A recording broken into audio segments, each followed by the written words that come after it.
हरिहंत सिद्ध सूरी उपाध्याय साधु सर्व अर्थ के प्रकाशी मांगलिक उपकारी है।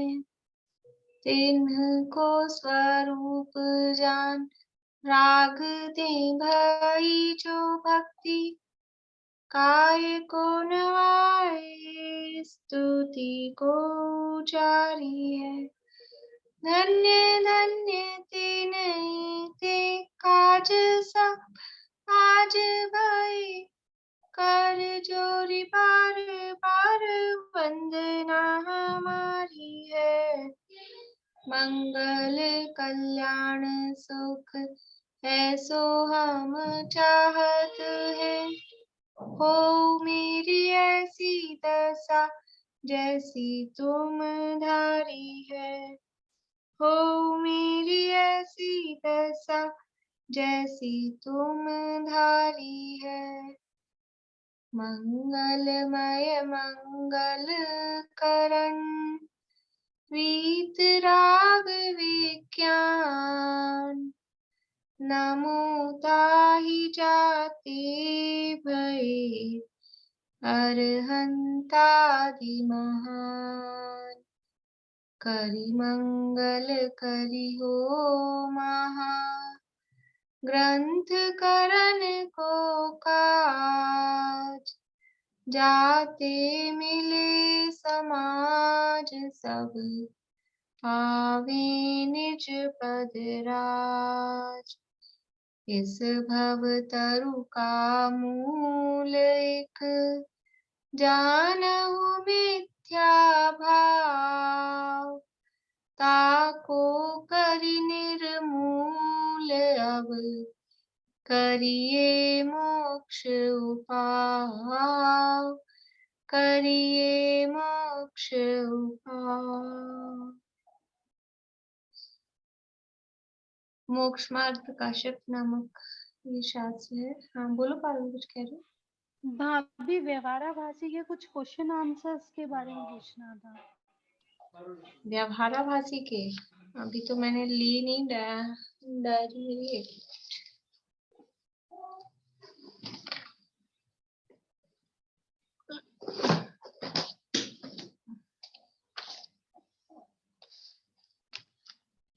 कौन सा क्वेश्चन है?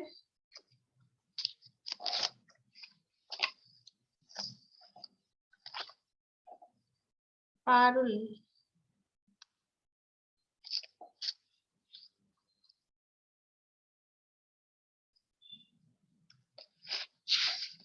चलिए जब तक वो पूछ रही है तब तक जो लास्ट के थे वो तो कर लिए थे। कौन सा है?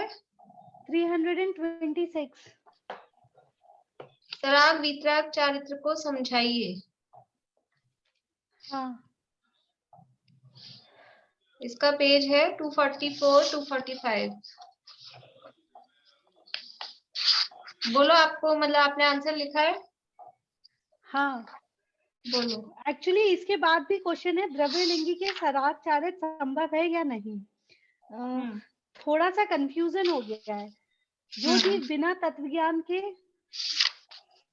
कर्तव्य पने से श्रावक धर्म अथवा मुनि धर्म की क्रियाओं में मन वचन काय की प्रवृत्ति निरंतर रखते हैं तथा भंग न हो जाए ऐसे प्रवर्ते हैं, परंतु क्रिया तो राग पूर्वक होने के कारण केवल सराग प्रशस्त राग चारित है। क्रिया फिर से बोलो पूरा। हाँ एक बार बोलो शुरू से। जो जीव बिना तत्व ज्ञान के कर्तव्य पने से श्रावक धर्म अथवा मुनि धर्म की क्रियाओं में मन वचन काय की प्रवृत्ति निरंतर रखते हैं तथा भंग न हो ऐसे प्रवर्ते हैं, परंतु क्रिया तो राग पूर्वक होने के कारण केवल सराग या प्रशस्त राग चारित्र है। प्रशस्त राग चारित्र है नहीं, मतलब वो तो सराग है, वो क्रिया तो वो ये जो क्रिया हुई ना, ये क्रिया नहीं, वो जो भाव रे क्रिया को करने के भाव, वो भाव तो सराग है, राग सहित है। और चारित्र है वो वीतराग भाव है, ये कहना है। अभी ये आपने ये जो आंसर बोला है, ये सराग और वीतराग चारित्र पहले क्वेश्चन का बोला है, दूसरे वाले का बोला है? ये सराग का बोला है, सराग चारित्र को समझाया है।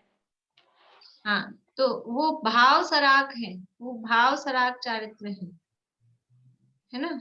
यानी एक्चुअल में तो इस मतलब सराग चारित्र क्या है कि वीतराग चारित्र के साथ में जो क्रिया यानी शुभ क्रियाएं करने का, शुभ क्रियाओं करने का जो भाव है, उस भाव को सराग चारित्र कहते हैं। उसके साथ में वो जो क्रियाएं हो रही है ना, उस भाव को सराग चारित्र। लेकिन वो सराग चारित्र कब कहा जाता है? वीतराग चारित्र के साथ में। वीतराग चारित्र के साथ में ये जो व्रत, महाव्रत, अणुव्रत आदि पालन करने का जो भाव है, उस भाव को, वो भाव शुभ भाव है, उस शुभ भाव को सराग चारित्र कहा जाता है।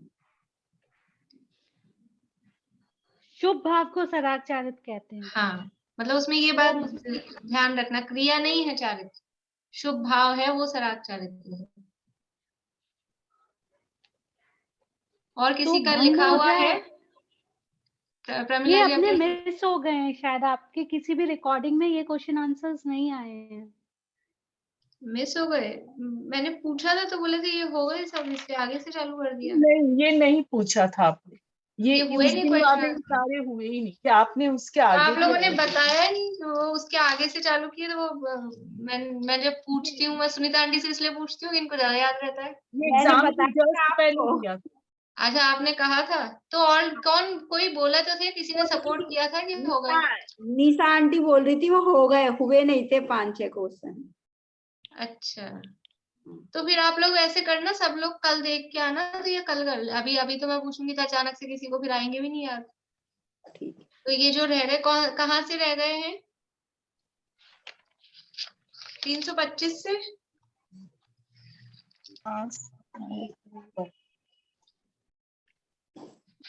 बोलो पारुल, अब आप बताओ। भाभी शायद 324 से या 23 से रह गए। मैं या तो 2 मिनट फोन में देख के बताती हूँ आपको, 1 सेकेंड होल्ड नहीं, वो करिए। आप देख लेना, बाद में मैसेज कर देना। और आप लोग देखिए ना, 321-22 से ही देखिए ना, और ये अपन ने 330 31 तक, 31 तक होंगे फिर। 322 से 331 तक 10 क्वेश्चन है, तो 5 कल कर लेंगे, 5 परसों कर लेंगे, आप लोग देख लेना। एक प्रश्न है मेरा। हाँ, आप, हम लोग जो द्रव्यलिंगी बोलते हैं ना, तो हम लोग हर समय यही समझते हैं कि वो द्रव्यलिंगी मिथ्या दृष्टि, पर सम्यक दृष्टि पे तो द्रव्यलिंगी होता है। हाँ होता है, लेकिन ज्यादातर जो मतलब जिसका जिनवाणी में निंदा, मतलब जिसका निषेध किया गया है कि वो सही नहीं है, वो द्रव्यलिंगी मिथ्या दृष्टि, पहले गुणस्थानवर्ती मिथ्या दृष्टि की अपेक्षा से कहा है। जो चौथे पांचवे गुणस्थानवर्ती द्रव्यलिंगी होते हैं, वो तो रेयर होते हैं, वो कम होते हैं। ज्यादा अगर द्रव्यलिंगी है तो फिर वो पहले गुणस्थानवर्ती ही होते हैं, क्योंकि चौथे पांचवे गुणस्थानवर्ती वो अपनी भूमिका जानता है, सम्यक दृष्टि है। तो वो जो सम्यक दृष्टि है, तो पहले तो वो ऐसा काम करेगा ही नहीं कि भाई मेरे अभी 3 कक्षाएं चौपड़ी जितनी वितरागता हुई नहीं है, तो मुनि दशा क्यों लेगा। पहले तो वो अंदर से उतनी वितरागता उसको लगती है, जबकि मुनि दशा जो ली जा रही है, दीक्षा जो ली जा रही है, वो चौथे या पांचवें गुणस्थान में ही ली जाती है। दीक्षा लेते समय तो वही गुणस्थान होता है, या तो पहला हो या चौथा या पांचवा हो। लेकिन फिर भी उसको ये तो अंदर से अपने परिणामों का ख्याल आता है ना, कि मुझे ऐसे मतलब इस तरह की वो परिणति अंदर चल रही है।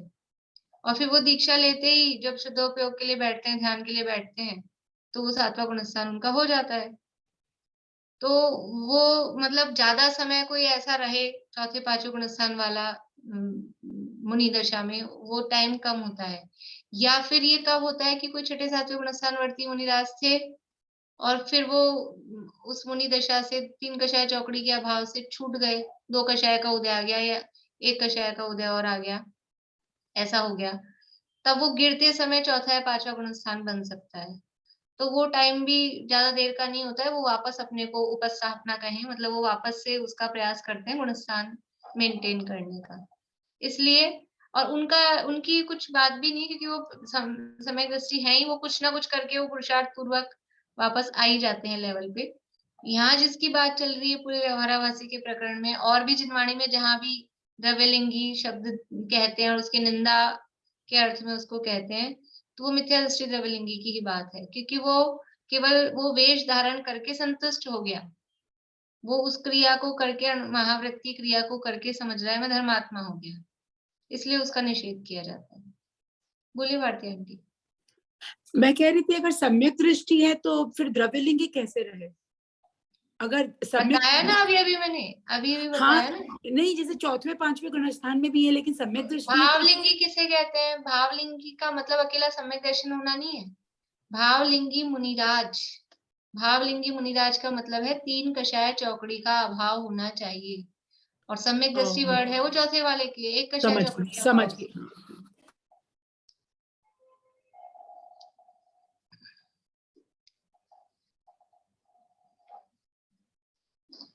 चलिए अभी अपनी चर्चा चल रही है यहाँ पर उभयाभासी का प्रकरण चल रहा है, पेज नंबर 254 पे कल अपन ने चर्चा की थी।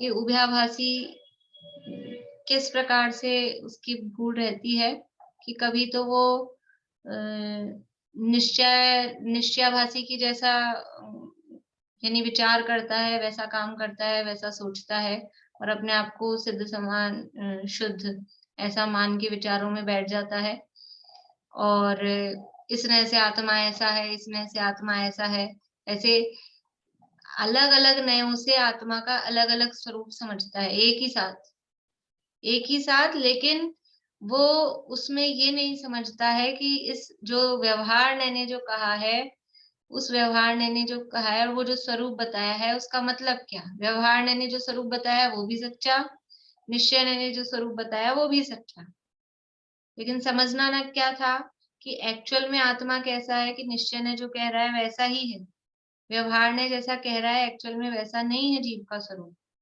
ये लेकिन अभी वर्तमान में दिख रहा है, व्यवहार ने जो स्वरूप बता रहा है वो भी दिख रहा है, ऐसा इस तरह से क्लियर करके वो नहीं समझता है।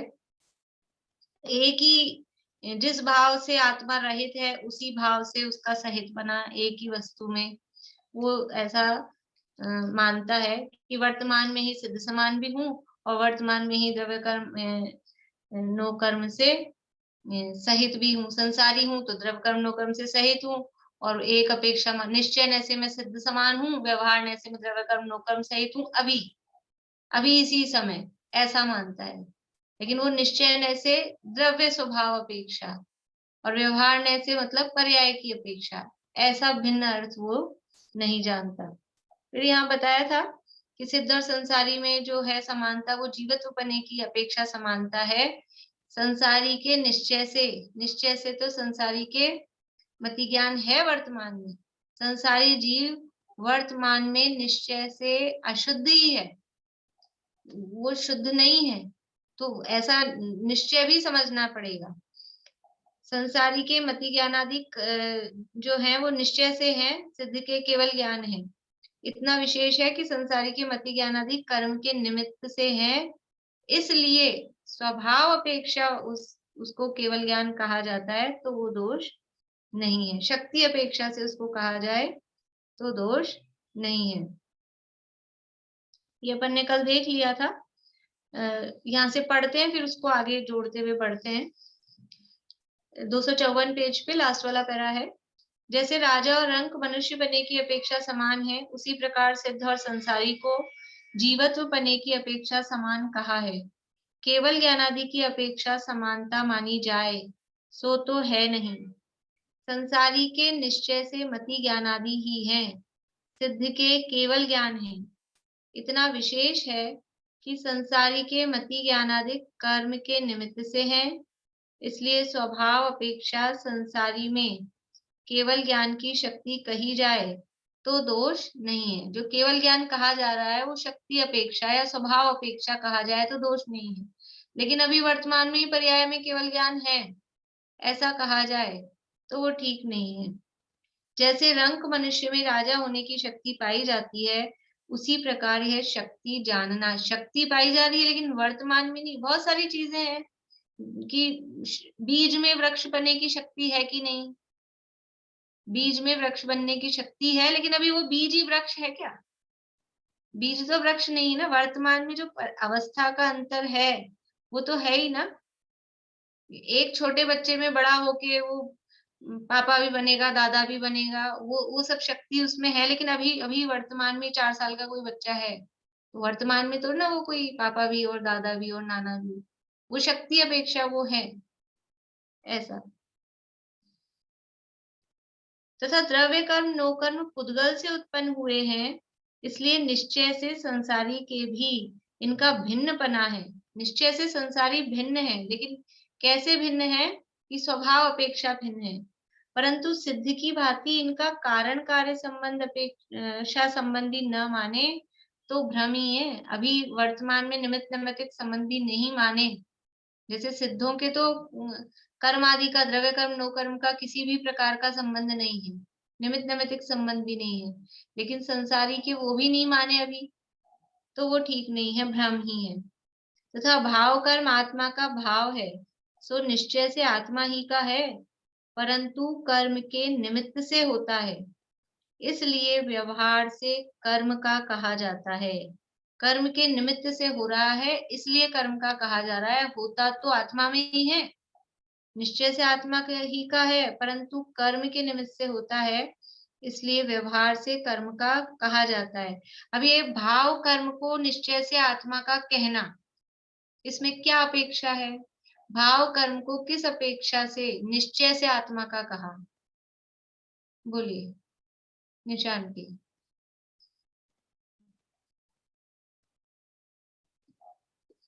क्योंकि वो उत्पन्न तो आत्मा के अंदर ही हो रहे हैं ना, हाँ इसलिए। बिल्कुल, क्योंकि भाव कर्म आत्मा में ही उत्पन्न होते हैं, इसलिए निश्चय से आत्मा के ही हैं।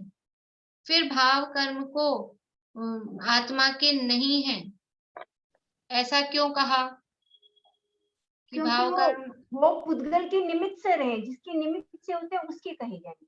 हाँ, व्यवहार से होते आत्मा में ही है, लेकिन कर्म के निमित्त से, पुद्गल के निमित्त से हो रहे हैं, इसलिए आत्मा में होते हैं, इसलिए निश्चय से कहा।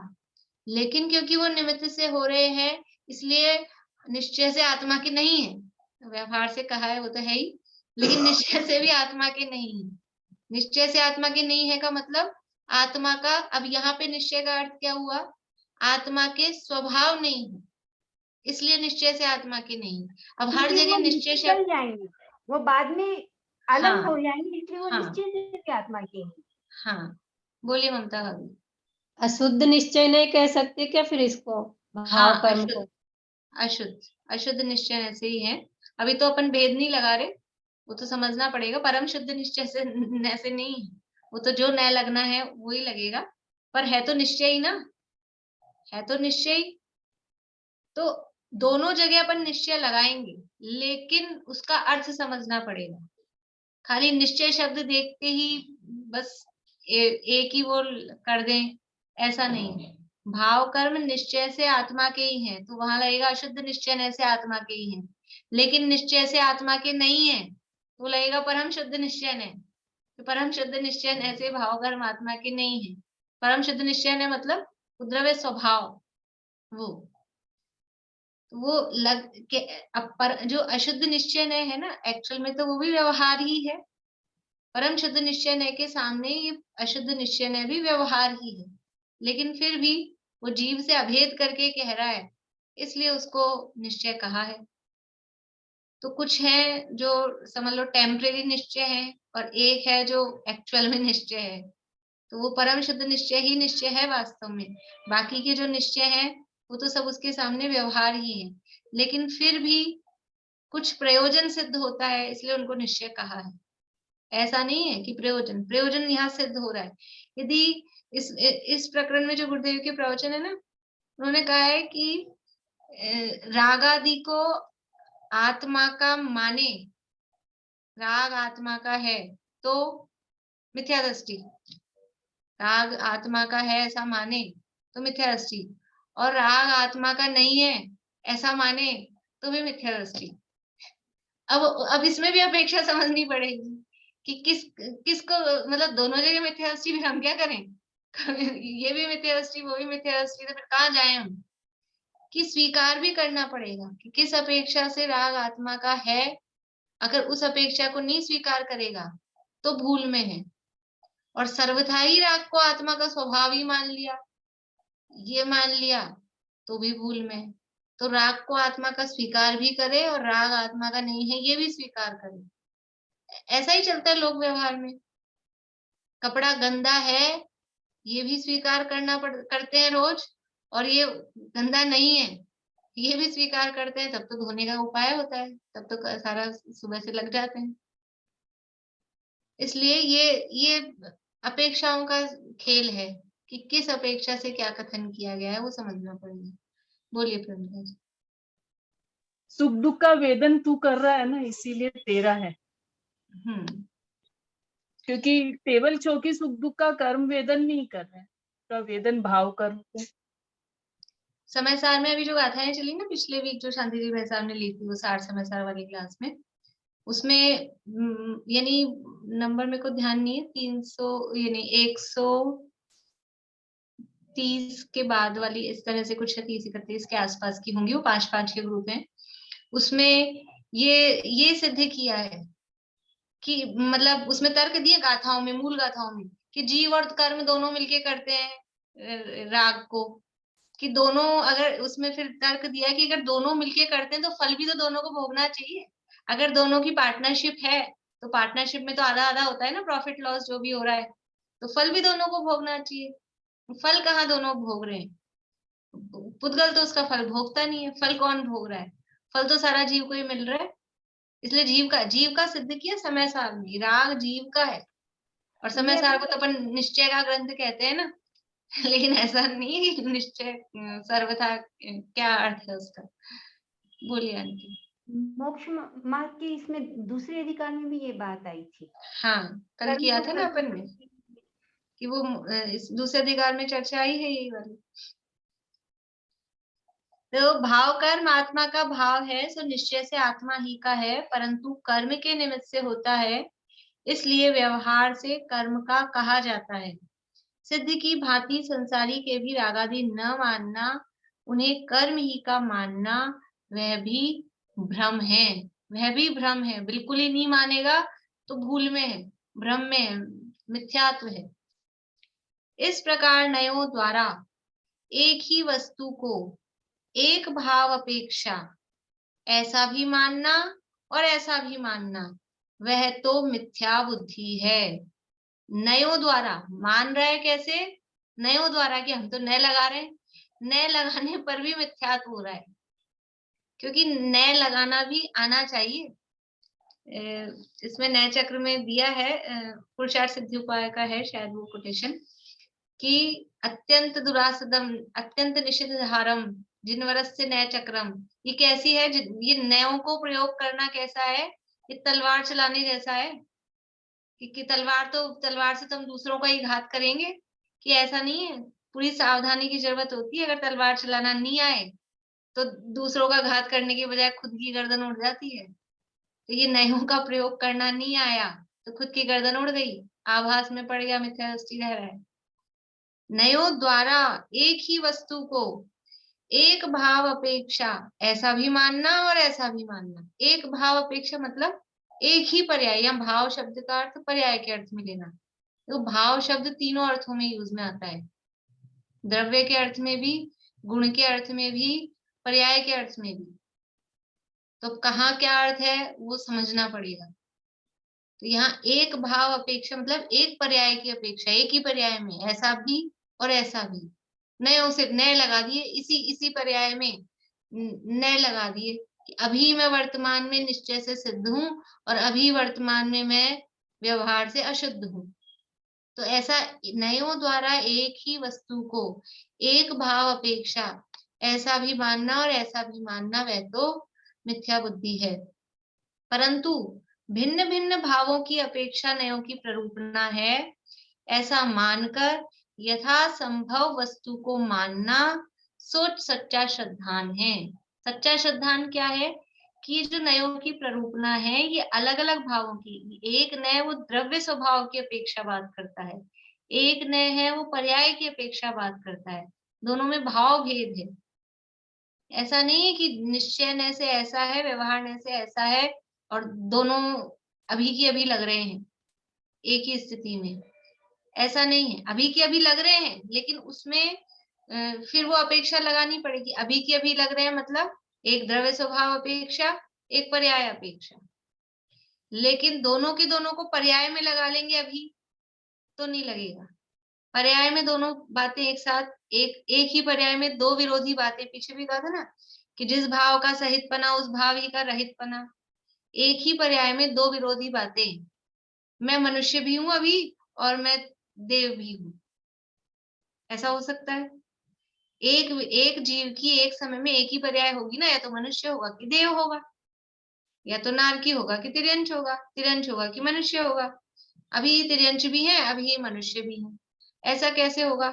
हाँ, अलग अलग पर्यायों की अपेक्षा से कहें तो हम कह सकते हैं कि नैगम नय लगा के, भूत नैगम नय में हम तिर्यंच थे, हम नारकी थे, तो हम तिर्यंच भी हैं, नारकी भी हैं। भूत नैगम नय की अपेक्षा से उसको वर्तमान बना के भी कह सकते हैं, लेकिन अपेक्षा लगानी पड़ेगी ना। अभी जिस पर्याय में जो है, हम स्त्री भी हैं और पुरुष भी हैं, ऐसा थोड़ी ना होगा।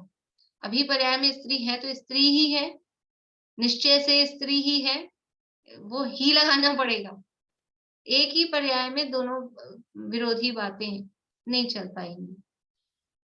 भिन्न भिन्न भावों की अपेक्षा नयों की प्ररूपणा है, ऐसा मानकर यथासंभव वस्तु को मानना सो सच्चा श्रद्धान है। इसलिए मिथ्या दृष्टि अनेकांत रूप वस्तु को मानता है। अनेकांत रूप वस्तु को मानना, अनेकांत को स्वीकार करना, वो मिथ्या दर्शन है कि सम्यक दर्शन है?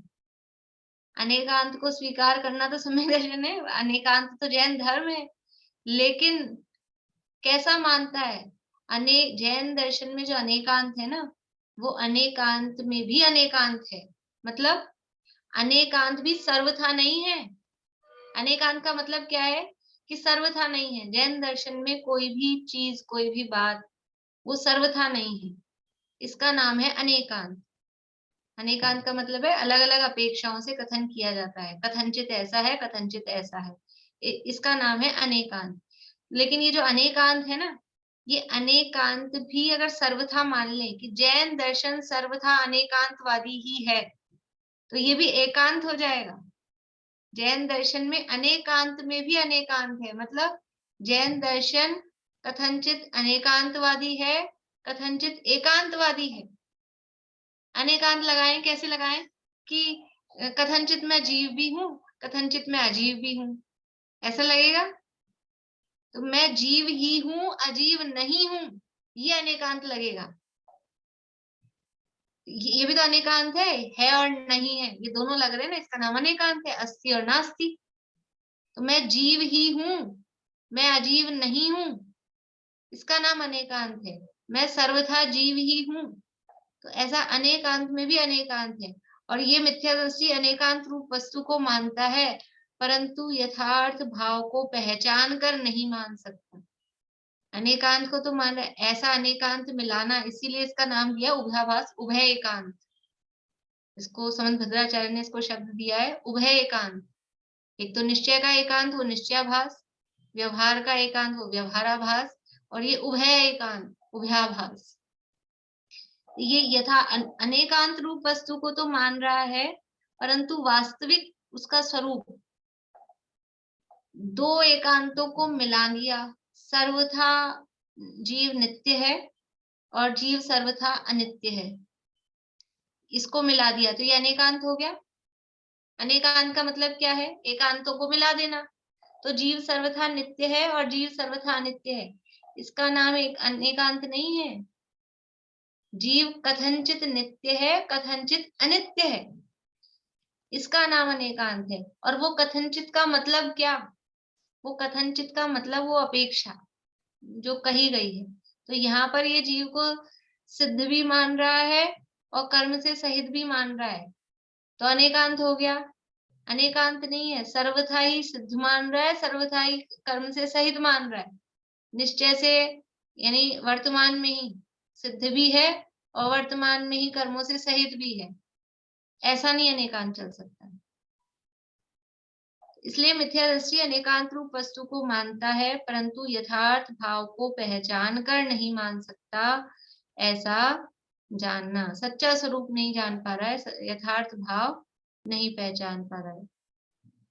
तथा इस जीव के व्रत शील संयम आदि का अंगीकार पाया जाता है, सो व्यवहार से ये भी मोक्ष के कारण है, ऐसा मानकर उन्हें उपादेय मानता है।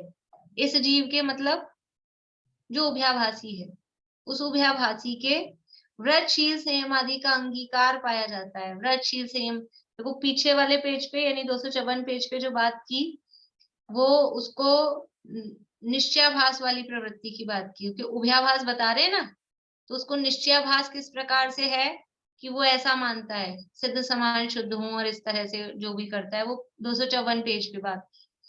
और अब उसको व्यवहाराभास किस प्रकार से है उसकी चर्चा चालू कर रहे हैं। इस जीव के व्रतशील संयम आदि का अंगीकार पाया जाता है, मतलब स्वच्छंदी नहीं है निश्चयाभासी की जैसे सर्वथाई की कुछ भी व्रत आदि नहीं करे, वो भी करता है। सो क्या मान के करता है? व्यवहार से ये भी मोक्ष के कारण है, व्यवहार से ये भी मोक्ष के कारण है। मतलब एक निश्चय मोक्ष मार्ग है, एक व्यवहार मोक्ष मार्ग है, सिर्फ दो टाइप से मोक्ष मार्ग मानता है कि या तो निश्चय वाले से अपन पार लग जाएंगे, नहीं तो ये व्यवहार का भी मार्ग है, व्यवहार से ये भी मोक्ष मार्ग है, तो इसको फॉलो कर लो, कोई ना कोई तो लग ही जाएगा ना। जैसे अपन लोग क्या करते हैं, यानी ज्यादातर इंडियंस की नेचर ऐसे होती है, जुकाम खांसी कुछ हुआ तो सबसे पहले अगल बगल में होम्योपैथिक की होते ही है, होम्योपैथिक के लिए आए, और फिर नहीं कुछ असर हुआ तो फिर एलोपैथिक के लिए आए अगले दिन, और फिर ये भी लेते रहो वो भी लेते रहो कोई ना कोई तो असर कर ही जाएगी। आयुर्वेदिक भी लिया है, वहां भी औषधालय भी है अपने, वहां से भी लिया हो, गए थे तो चलो वहां से लिया है, अब सब लेते रहो, घरेलू भी करते रहते हैं, कुछ ना कुछ तो काम कर ही जाएगा ना। तो वो सोच रहा है ये तो सिद्ध समान शुद्ध मान लिया निश्चय से, ये तो निश्चय मोक्ष मार्ग हो गया, और ये व्रतशील संयम अंगीकार कर लो ये व्यवहार मोक्ष मार्ग हो गया, कोई ना कोई दवा तो लगी जाएगी, कहीं ना किसी से तो पहुंच ही जाएंगे अपन मोक्ष में। ऐसा तो व्यवहार से ये भी मोक्ष के कारण है ऐसा मानकर उन्हें उपादेय मानता है। सो जैसे पहले केवल व्यवहारावलंबी जीव के अयथार्थपना कहा था, वैसे ही इसके भी अयथार्थपना जानना। वो जो व्यवहारावलंबी मतलब व्यवहाराभासी था, उसकी भी क्या कि वो उसमें जो सूक्ष्म भूल उसकी रह रही थी, यानी इसी से पार हो जाऊंगा, जो अभिप्राय की भूल थी। परिणाम तो सुधर रहे हैं, क्रिया सुधर ही गई है, व्रतादि का अंगीकार कर लिया है, परिणाम भी ठीक है, लेकिन वो जो अंदर अभिप्राय की भूल है, अभिप्राय में जो वासना पड़ी है उसे नहीं पहचानता। वैसा ही वो अयथार्थपना, वो जो पूरा द्रव्यलिंगी का समझ लीजिए प्रकरण चला था, वो यथार्थपना इसके भी जानना। तथा यह ऐसा भी मानता है कि यथा योग्य व्रतादि क्रिया तो करने योग्य है परंतु इसमें ममत्व नहीं करना। क्या क्या गलती है इसमें कि व्रतादि क्रिया तो करने योग्य है, बस ममत्व नहीं करना चाहिए अपने को। सही बात है ना, ये सही बात है। भूल क्या है, भूल लगती नहीं, अपन पढ़ो तो ऐसे पढ़ते जाओ, लगे ही नहीं कि गलती कहाँ है, समझ में ही नहीं आए। कितनी बारीकी से मतलब एक एक शब्द जो लिखे हैं उन्होंने, और अभी नीचे उसको बताएंगे उसमें भूल क्या है कर रहे हैं। तो व्रतादि क्रिया तो करने योग्य है परंतु इसमें ममत्व नहीं करना, ये तो वो मान रहा है। अब ये बता रहे पंडित जी, सो जिसका आप करता हो उसमें ममत्व कैसे नहीं किया जाए। व्रतादि क्रिया करने योग्य है मतलब व्रतादि मैं कर सकता हूँ, और ये करने योग्य अच्छी चीज है, उपादेय है, ऐसा मान रहा है। तो जिसको करने योग्य मान रहा है और जो मैं कर सकता हूँ, जब उसमें ये कर्तृत्व का भाव आ रहा है तो उसमें ममत्व आएगा कि नहीं आएगा। ये कर्तृत्व और ममत्व, कर्ता भोक्ति बुद्धि और ये ममत्व बुद्धि, ये होती है एकात्म ममत्व कर्तृत्व भोक्तृत्व, सारी एक साथ होती है। तो जिसका आप कर्ता हो उसमें ममत्व कैसे नहीं किया जाए? आप कर्ता नहीं है तो मुझको करने योग्य है, ऐसा भाव कैसे किया जाए? ठीक है, मैं नहीं करता हूँ, तो जब अपन करते नहीं है तो फिर करने योग्य है, ऐसा भाव कैसे होगा? और यदि करता है तो वह अपना कर्म हुआ, तब कर्ता कर्म संबंध स्वयमेव ही हुआ। सो ऐसी मान्यता तो भ्रम है। यानी कि व्रतादि क्रिया करने योग्य मान रहा है अंदर से कि व्रतादि तो करने चाहिए। पहली भूल तो यही हो गई कि उनको करने योग्य मान रहा है, जबकि क्या है एक्चुअल में, क्या है कि वो उसको जो सम्यक दृष्टि है वो तो उसको श्रद्धा में हे मानता है कि ये हो रही है, यही करने लायक नहीं है, ये तो वास्तव में मतलब श्रद्धा में हे मानता है, ये शुभ भाव है, ये आश्रव है, ऐसा जानता है। और ये क्या मान रहा है कि तो करने योग्य तो है, लेकिन ममत्व नहीं करना भी, क्योंकि ममत्व तो मोक्ष मार्ग से विपरीत है, इसलिए अपने को इसमें ये अपनी है, मेरी है, ऐसा ममत्व नहीं करना। लेकिन जिसको आप कर रहे हो और जिसको आप करने योग्य मान रहे हो, उसमें ममत्व आए बिना रहेगा ही नहीं। उसमें ममत्व कैसे नहीं किया जाएगा? आप करता नहीं है तो मुझे को करने योग्य है, ऐसा भाव कैसे नहीं आएगा? ऐसा भाव कैसे किया जब खुद आप करता नहीं हूँ, कह रहा है मैं करता नहीं हूँ, और फिर ये भी कह रहे हो कि हम करने योग्य है। करता नहीं हूँ ये अगर मान रहे हो तो करने योग्य भी नहीं मानोगे। मुझको करने योग्य है ऐसा भाव कैसे किया? और यदि करता है तो वह अपना कर्म हुआ, तब ये कर्ता कर्म का संबंध स्वयं हुआ। यानी जो पीछे कह रहा था ना यहाँ कि ये इसमें संबंध ही नहीं मान रहा, जैसे सिद्धों के कोई संबंध नहीं है। यहाँ आया था ना अभी कारण कार्य अपेक्षा, इस इधर लास्ट की तीसरी लाइन में ये कारण कार्य अपेक्षा भी संबंध नहीं मान रहा था निश्चयाभासी।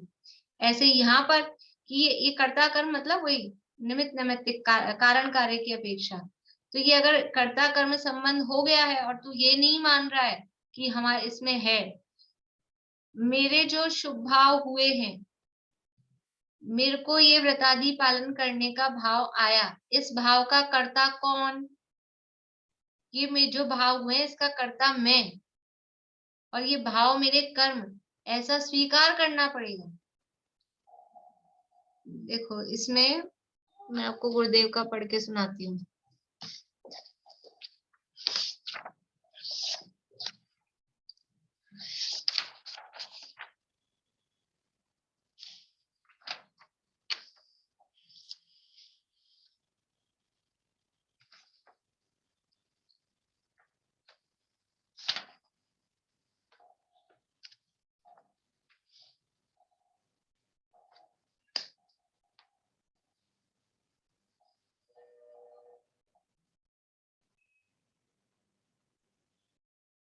देखो थोड़ा सा बीच में से सुनाती हूँ।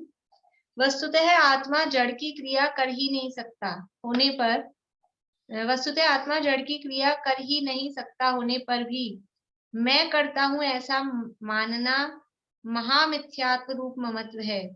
जिसने यह माना कि मैं जड़ शरीर की क्रिया कर सकता हूँ, वह जीव जड़ का करता हुआ और जड़ उसका कार्य हुआ। वहां तो जड़ के साथ ही कर्ता कर्म हुआ, परंतु यह मान्यता मिथ्या है। जो ये मान रहा है व्रतादि क्या है, व्रतादि में भाव तो पकड़ में आते नहीं है, वो क्रिया मैं कर सकता हूँ, यही 99% यही समझ में आता है। हम व्रत पाल रहे हैं, हम उपवास पाल रहे हैं, हम उपवास कर रहे हैं तो क्या मानते हैं? हम भोजन नहीं करने के कर्ता बनते हैं, लेकिन हम भोजन नहीं हुआ, वो तो शरीर की क्रिया हुई। हम कर्ता किसके एक्चुअल में? कि भोजन नहीं करने का जो भाव हुआ उसके करता है, लेकिन वो शरीर की क्रिया का कर्ता बनता है। तो शरीर की क्रिया जड़ के साथ तो है ही नहीं, शरीर की क्रिया तो करता ही नहीं है। बाह्य व्रतादि तो शरीरादि पर द्रव्य के आश्रित हैं और स्वयं पर द्रव्य का कर्ता है नहीं, इसलिए उनमें कर्तृत्व बुद्धि भी नहीं करना और वहां ममत्व भी नहीं करना। इन व्रतादिक में ग्रहण त्याग रूप अपना शुभोपयोग होता है, वह अपने आश्रित है और स्वयं उसका कर्ता है, इसलिए उसमें कर्तृत्व बुद्धि भी मानना और वहां ममत्व भी करना, ये मेरे भाव हैं, इनका कर्ता मैं हूँ। ये क्या सिखा रहे हैं? ऐसा लग रहा है कि क्या सिखा रहे हैं, कर्तृत्व और ममत्व। लेकिन जब तक इसको अपना नहीं मानेगा कि मेरे भाव हैं, तब तक उसको छोड़ना कैसे होगा? इसलिए इन व्रतादिक में ग्रहण त्याग रूप अपना शुभोपयोग होता है, वह अपने आश्रित है। शरीर की क्रिया है वो पराश्रित है, वो शरीर के आश्रित है, लेकिन जो अपना उपयोग है, शुभोपयोग जो हो रहा है, वो अपने आश्रित है और स्वयं उसका कर्ता है, इसलिए उसमें कर्तृत्व बुद्धि भी मानना और वहां ममत्व भी करना। आत्मा पर के ग्रहण त्याग का कर्ता तो नहीं है। देखो, पर का ग्रहण त्याग तो आत्मा में कभी होता ही नहीं। पर का किसी शरीर की क्रिया का या किसी पुद्गल द्रव्य का, इसका ग्रहण तो कभी आत्मा के होता ही नहीं है। रसगुल्ले का, गुलाब जामुन का, कि अभक्ष्य समझ लो कि भक्ष्य समझ लो, कुछ भी, वो उसका ग्रहण आत्मा के हुआ है क्या आज तक? आत्मा के परद्रव्य का ग्रहण तो आत्मा के है ही नहीं। फिर क्या किया कि उसको खाने का भाव किया, बस उसका ग्रहण है। पर का ग्रहण या पर हमने छोड़ा, हमने अभक्ष्य भक्षण छोड़ा, हमने रात्रि भोजन छोड़ा, हमने घर छोड़ा, हमने परिवार छोड़ा, तो क्या छोड़ा? वो ग्रहण किया होता तो छोड़ता, ग्रहण ही नहीं था। आत्मा के परद्रव्य का ग्रहण ही नहीं है तो त्याग भी नहीं है। त्यागोपादान शून्यत्व नाम की शक्ति है आत्मा में, जिससे परद्रव्य का न ग्रहण होता है न त्याग होता है।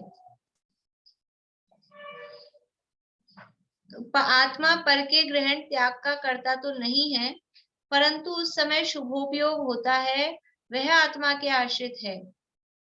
मैं हिंसा नहीं करूं, दया पालन करूं, ऐसा शुभ भाव हुआ, उसका कर्ता आत्मा है। मैं हिंसा नहीं करूं, अहिंसा महाव्रत, दया पालूं, ये जो भाव हो रहा है ना, उसका कर्ता आत्मा है। उस समय, अब बाहर में क्या होता है उस समय बाह्य क्रिया में हिंसा नहीं हो और दया पले, तो वह परद्रव्य की क्रिया है। हमारे तो भाव होता है। आत्मा क्या कर सकता है? आत्मा केवल भाव करता है, और उसी समय बाहर में हिंसा नहीं हुई, परजीव की दया पली, तो ये सब परद्रव्य की क्रिया है, आत्मा उसका कर्ता नहीं है। पर्याय अपेक्षा से उस राग का कर्ता, देखो क्या कह रहे हैं, मैं पहले अपनी चल जाती है ना वैसे, और उसके बाद फिर गुरुदेव का पढ़ती हूँ, फिर मिलाती हूँ कि क्या कमी रह गई कुछ। तो कभी कभी बिल्कुल सेम होता है तो अंदर से खुशी भी होती है कि सेम है। देखो क्या, ये देखो क्या कह रहे हैं, पर्याय अपेक्षा से उस राग का कर्ता निश्चय से आत्मा है। अभी अपन ने जो बात की थी ना, निश्चय से राग का कर्ता आत्मा है, लेकिन कैसे? पर्याय अपेक्षा, दो दो अपेक्षाएं लग रही हैं, निश्चय भी और उसमें पर्याय अपेक्षा भी। पर्याय अपेक्षा से उस राग का कर्ता निश्चय से आत्मा है। न तो वह राग जड़ के कारण हुआ है और न आत्मा के कारण जड़ की क्रिया हुई है। निश्चय से राग का कर्ता तू है और राग तेरा है, परंतु जब शुद्ध द्रव्य की दृष्टि करानी हो तब ऐसा कहते हैं कि निश्चय से आत्मा राग का कर्ता नहीं है। दोनों अपेक्षाएं बता दी। यहाँ क्यों कह रहे हैं राग का कर्ता? वास्तव में तो राग का कर्ता तू ही है, लेकिन फिर वहां क्यों कहते हैं कि राग का कर्ता आत्मा नहीं है? कि शुद्ध द्रव्य की दृष्टि करानी है। अभी दृष्टि कहाँ करानी है? बच्चा गलत संगति में पड़ गया हो और गलत संगति में अभी गलत काम कर रहा है, फिर भी उसको क्या कहते हैं कि ये गलत काम कर रहा है, तभी कहते हैं कि तू तो इतना अच्छा है, तू तो राजा है, मतलब खोटा काम करते हुए भी, क्योंकि अभी कर रहा है, पहले ये भी स्वीकार किया, लेकिन वास्तव में अब जब तक शुद्ध अपने को नहीं देखेगा कि तू ऐसा थोड़ी ना है, तू ऐसा थोड़ी ना है, ये अपना काम थोड़ी ना है, उसको ये बताएंगे। तो शुद्ध द्रव्य की दृष्टि कराने के लिए ये निश्चय से आत्मा राग का कर्ता नहीं है। जो शुद्ध द्रव्य को भी राग का कर्ता मानता है वह भी मिथ्या दृष्टि है। अभी कह रहे हैं राग का कर्ता नहीं मानता, वो मिथ्या दृष्टि है। अब कह रहे हैं जो शुद्ध द्रव्य को भी राग का कर्ता मानता है वह भी मिथ्या दृष्टि है। तथा पर्याय में राग होता है वह निश्चय से अपनी पर्याय का है ऐसा नहीं जाने तो उसको पर्याय का भान नहीं है, वह भी मिथ्या दृष्टि है। दोनों बातें। इसलिए बिल्कुल जैसा वो तलवार की धार पे चले ना, रस्सी पे चलना तो फिर भी बैलेंस बन जाता है, ये तो बिल्कुल इतनी इतनी बारीक है कि इधर गिरे कि उधर गिरे तक बैलेंस नहीं बनी, यानी दोनों नयों का सही श्रद्धा नहीं हो, सही ज्ञान नहीं हो कि किस अपेक्षा से क्या बात की है, तो कभी इधर गिर जाए कि कभी उधर गिर जाए या आभास खड़े हो जाए, ऐसा है। देखो अब इसको वापस से पढ़ती हूँ मैं, और फिर जरूरत लगेगी तो अपन पढ़ेंगे आगे गुरुदेव का। तथा इस जीव के व्रत शील संयम आदि का अंगीकार पाया जाता है, सो व्यवहार से ये भी मोक्ष के कारण है ऐसा मानकर उन्हें उपादेय मानता है। सो जैसे पहले केवल व्यवहारावलंबी जीव के अयथार्थपना कहा था, वैसे ही इसके भी अयथार्थपना जानना। तथा यह ऐसा भी मानता है कि यथा योग्य व्रतादि क्रिया तो करने योग्य है, परंतु इसमें ममत्व नहीं करना। सो जिसका आप करता हो उसमें ममत्व कैसे नहीं किया जाए। आप करता नहीं है तो मुझको करने योग्य है ऐसा भाव कैसे किया, और यदि करता है तो वह अपना कर्म हुआ, तब कर्ता कर्म संबंध स्वयमेव ही हुआ। सो ऐसी मान्यता तो भ्रम है। थोड़ा और आगे पढ़ते हैं। तो कैसे है, तो फिर कैसे है। बाह्य व्रताधिक है वे तो शरीर आदि परद्रव्य के ज्योति एक आश्रित। मिनट, हाँ बोलिए।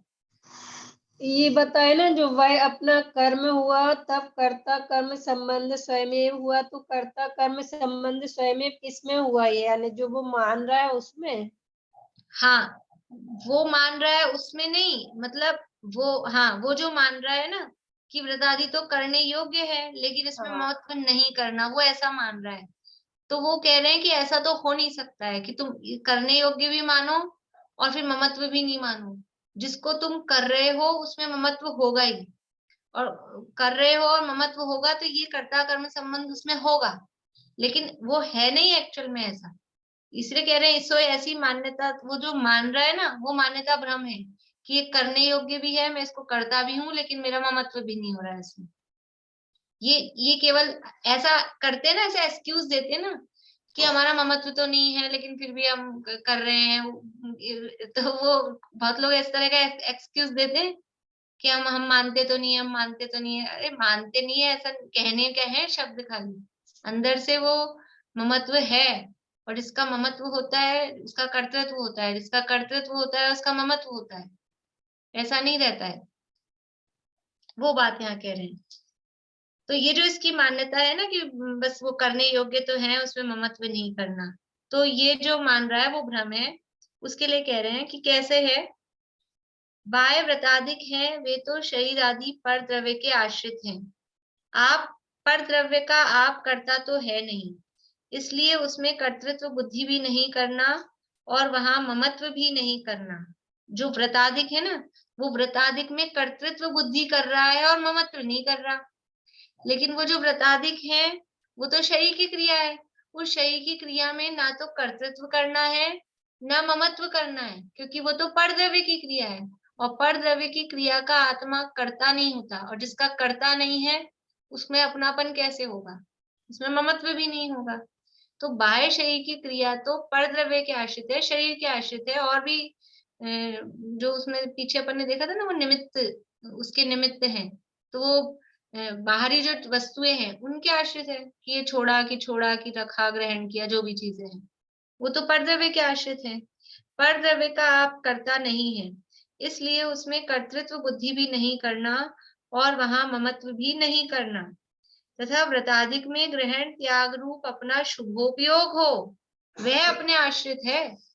उसमें जो इसको मैं ग्रहण करूं और इसको मैं छोड़ूं, ग्रहण करना और छोड़ना तो आत्मा के होता ही नहीं है परद्रव्य का, लेकिन मैं इसको ग्रहण करूं ऐसा भाव और इसको मैं छोड़ूं ऐसा भाव, ये जो ग्रहण त्याग रूप अपना शुभोपयोग है, उसमें भी पापों को छोड़ने रूप और शुभ क्रियाओं को ग्रहण करने रूप वो शुभोपयोग है, और उल्टा कर दिया तो वो तो अशुभोपयोगी हो जाएगा। व्रताधिक में ग्रहण त्याग रूप अपना शुभोपयोग हो, वह अपने आश्रित है, उसका आप करता है, इसलिए उसमें कर्तृत्व बुद्धि भी मानना और वहां ममत्व भी करना, परंतु इस शुभोपयोग को बंध का ही कारण जानना, मोक्ष का कारण नहीं जानना। वो क्या मान रहा था ऊपर कि व्यवहार से ये भी मोक्ष के कारण है, ऐसा मानकर उन्हें उपादेय मानता है। व्यवहार से ये भी मोक्ष के कारण है, मतलब ऊपर से सेकंड पैराग्राफ था ना, उसकी सेकंड लाइन, ये भी मोक्ष के कारण है, मतलब इससे भी मोक्ष हो जाएगा, इससे भी हो जाएगा, तो ये वाला साधन कर लेते हैं। तो ये कह रहे हैं कि ये मोक्ष का कारण नहीं है, परंतु इस शुभोपयोग को बंध का ही कारण जानना, मोक्ष का कारण नहीं जानना, क्योंकि बंध और मोक्ष के तो प्रतिपक्षी बना है। जो बंध का कारण होगा वो मोक्ष का कारण नहीं होगा, जो मोक्ष का कारण होगा वो बंध का कारण नहीं होगा, इन दोनों के प्रतिपक्षी बना है। इसलिए एक ही भाव पुण्य बंध का भी कारण हो और मोक्ष का भी कारण हो, ऐसा मानना वो भ्रम है। क्योंकि दो टाइप से मान, जैसे ये अन्यमति होते हैं ना, कोई भक्ति मार्ग से मोक्ष जाता है, कोई ज्ञान मार्ग से मोक्ष मानता है, मीरा वगैरह है, ऐसे होते हैं ना इनमें को। तो कोई भक्ति करते करते भी हम भगवान को पास पहुंच जाएंगे, कोई कहता है हम ज्ञान से पहुंचेंगे। ऐसे ही एक निश्चय वाला रास्ता है, एक व्यवहार वाला रास्ता है, तो ये भी है और वो भी है। तो भी रास्ता तो एक ही पकड़ना पड़ेगा ना, दो रास्तों पे कैसे चलेगा? तो दोनों काम कर रहा है, निश्चयावलंबी वाला भी काम कर रहा है और व्यवहारावलंबी वाला भी काम कर रहा है, तो वो दोनों काम एक साथ नहीं हो सकते, इसलिए ऐसा मानना भी भ्रम है। और इसको अपन लेंगे कल, वापस से लेंगे, अभी नहीं लेते। प्रश्न है किसी को? आपको ये कितनी बार में समझ में आया? हमें तो थोड़ा आता है, थोड़ा निकल जाता है, फिर थोड़ा आता है, फिर चला जाता है। इसीलिए दोबारा लेंगे, वापस से लेती हूँ मैं, इसलिए जो ऐसे प्रकरण रहते हैं ना उसको फिर दूसरे दिन वापस से लेती हूँ। इतना कॉन्फिडेंस से बोलने के बाद तो इतनी सारी बातें इतनी सिमिलर होती है, वो बिल्कुल निकल जाती है, फिर दिमाग पता नहीं कहाँ चला जाता है, फिर उसको पकड़ के लाना पड़ता है। इतना आसान नहीं है ये। थोड़ा सा ये है कि अभी क्लास पूरी होने के बाद 2 मिनट वापस से पढ़ना, और कल क्लास चालू होने से पहले भी 2-4 मिनट पहले पढ़ना, तो वो थोड़ा फर्क, मतलब ये जो कहा गया है ना वो बेकार नहीं है, उसका असर होता है, कुछ फायदा होता है। अगर समझ में नहीं आ रहा है ना तो जरूर इसको अप्लाई करना। बोलिए विनीता। दीदी मुझे तो कुछ ऐसा लगता है ये उभयावासी आधी चौथारी बात समझता है, पूरी बात सुनता नहीं है, या पूरी गले नहीं उतारता। क्या आधी चौथाई वाली, मतलब द्रव दृष्टि भी सुन ली, पर्याय भी सुन ली, और द्रव दृष्टि को द्रव दृष्टि मुंह से नहीं कह रहा, ये कह रहा मैं सिद्ध सभान स्वभावी आत्मा हूँ। आधी चौथाई सुनने वाली बात लगती है, पूरी नहीं सुनता। सही बात है, लिखने में रह जाता होगा तो वो कुछ जितना लिख लिया कुछ रह जाता होगा। देखो लाइन तो बोलेगा, लाइन को पूरी समझेगा नहीं, आधा दिमाग में से बाहर निकाल देगा। बोलिए भारती आंटी। मैं कह रही थी कल इसको थोड़ा एक बार और ले लीजिए। नहीं, वापस लेंगे, कल वापस लेंगे। हाँ, और लेंगे क्योंकि मेरे को बहुत कठिन है, कठिन है। बोलिए पारुल। भाभी ये यहाँ लिखा है भाव कर्म आत्मा का भाव है सो निश्चय से, ये सेंटेंस यहाँ खत्म हो गया। कौन से पैराग्राफ में कह रहे हो? 254 का last paragraph, last third line. हाँ, भाव कर्म आत्मा का भाव है सो निश्चय से आत्मा ही का है, परंतु कर्म के ये लाइन खत्म हो गई है, मतलब ये एक सेंटेंस खत्म हो गया। नहीं, ये सेंटेंस पूरा चल रहा है ना, जहाँ वो फुल स्टॉप आ रहा है वहां। कर्म कहा जैसे जाता है, निश्चय से है, भाव कर्म आत्मा का भाव है वो तो निश्चय से आत्मा ही का है। हाँ, मतलब ये एक वाक्य पूरा हो गया, परंतु कर्म के निमित्त से होता है, इसलिए व्यवहार से कर्म का कहा जाता है। ठीक है, ये व्यवहार का कहा जाता है। हाँ हाँ।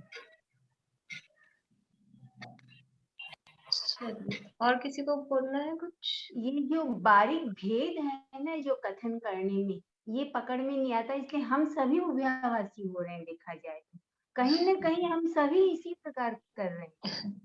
पहले जब व्यवहाराभासी पढ़ा था तो ऐसा लग रहा था व्यवहाराभासी हो रहे हैं।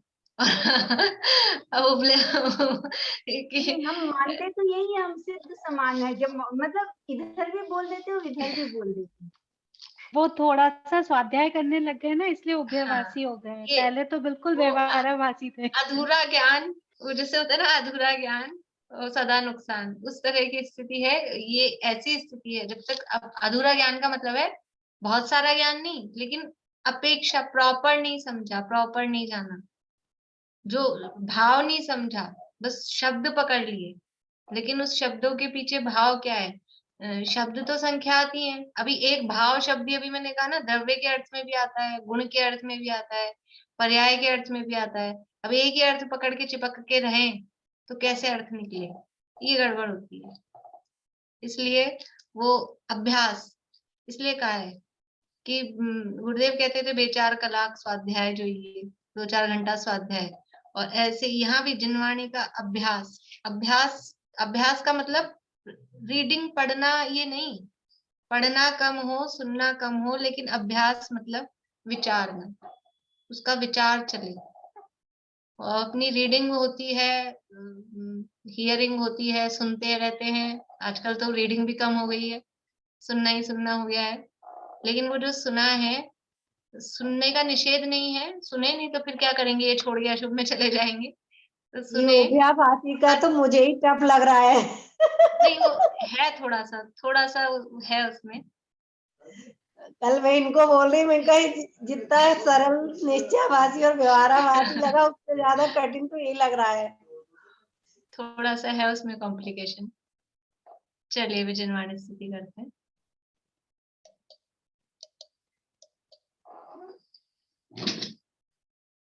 हे पाणिपात्री वीर जिन जग को बताया आपने, जग जाल में अब तक फंसाया, पुण्य एवं पाप ने, पुण्य एवं पाप से है पार मग सुख शांति का, यह धर्म का है मरम, यह विस्फोट आत्म क्रांति का, विस्फोट आत्म क्रांति का।